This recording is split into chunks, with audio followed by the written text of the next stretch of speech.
What's up guys? Тэр одоо яг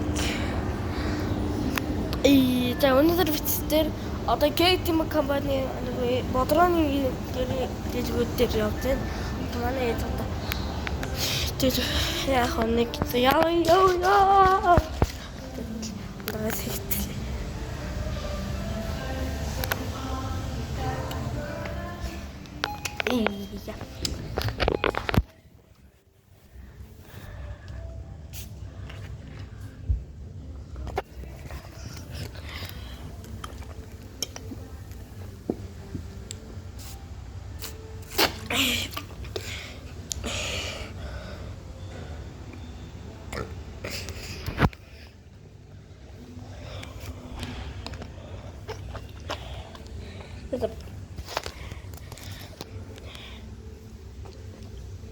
bye bye.